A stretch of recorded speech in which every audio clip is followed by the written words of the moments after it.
South ఆఫ్రికాతో T20 సిరీస్లో 4వ match రద్దయింది. దీంతో అహ్మదాబాద్ టీ20పై ఇరు జట్లు గురిపెట్టాయి. సిరీస్పై టీమిండియా కన్నయ్యగా సమన్ చేయాలని సఫారీ జట్టు ప్రయత్నిస్తుంది.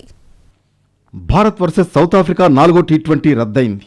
5 టీ20ల సిరీస్లో భాగంగా లక్నో వేదికగా బుధవారం జరగాల్సిన ఈ మ్యాచ్ ప్రతికూల వాతావరణ పరిస్థితుల కారణంగా సాధ్యం కాలేదు. మైదానాన్ని పూర్తిగా పొగమంచు కమ్మేయడంతో టాస్ కూడా పడకుండానే మ్యాచ్ రద్దయింది.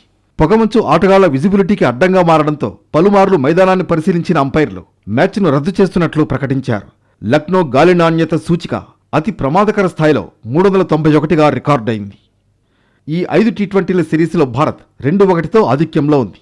తొలి మ్యాచ్లో గెలిచిన భారత్ రెండో టీ20లో ఓడింది. మూడో టీ20లో అద్భుత విజయం సాధించి ఆధిక్యంలో నిలిచింది. 4వ టీ20లో గెలిచి సిరీస్ కైవసం చేసుకోవాలని భావించింది. కానీ భారత్ ఆశలపై పొగమంచు నీళ్లు చల్లింది. 5వ టీ20 శుక్రవారం అహ్మదాబాద్ వేదికగా జరగనుంది. 5 టీ20 మ్యాచ్లకు గాను 2ంటిని నెగ్గి 1 పొగమంచు కారణంగా రద్దు కావడంతో టీమిండియా సిరీస్లో ఆధిక్యంలోకి దూసుకెళ్లింది. ఈ మ్యాచ్లో గెలిచినా డ్రా చేసినా సిరీస్ భారత్ సొంతమవుతుంది. ఒకవేళ ఈ మ్యాచ్లో దక్షిణాఫ్రికా గెలిస్తే సిరీస్ సమమవుతుంది. సౌత్ ఆఫ్రికాతో టీ20 సిరీస్ అనంతరం జనవరిలో న్యూజిలాండ్తో టీమిండియా 5 టీ20ల సిరీస్ ఆడనుంది. ఫిబ్రవరిలో జరిగే ఐసీసీ టీ20 ప్రపంచ కప్ టోర్నీకి ముందు టీమిండియా ఆడే చివరి టీ20 సిరీస్ ఇదే. ఈ క్రమంలోనే సౌత్ ఆఫ్రికాతో టీ20 సిరీస్ గెలవడం టీమిండియాకు కీలకంగా మారింది. అయితే మెగా టోర్నీకి ముందు captain Suryakumar Yadav, vice captain Shubman Gill పేలవ ఫామ్ భారత్ను ఆందోళనకు గురిచేస్తోంది. న్యూజిలాండ్తో టీ20 సిరీస్లోనైనా ఈ ఇద్దరు ఆటగాళ్లు ఫామ్ నిరూపించుకోవాల్సింది.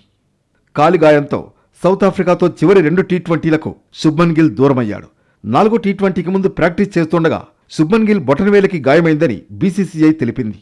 ఈ సిరీస్లో శుభ్మన్ గిల్ దారుణంగా విఫలమయ్యాడు. వరుసగా 3 మ్యాచ్ల్లో 4, 0, 28 పరుగులతో 32 పరుగులే చేశాడు. గత 15 మ్యాచ్ల్లో 24.25 సగటు, 137.26 స్ట్రైక్ రేట్తో 291 పరుగులే చేశాడు. దాంతో అతనిపై సర్వత్రా విమర్శలు వ్యక్తమయ్యాయి.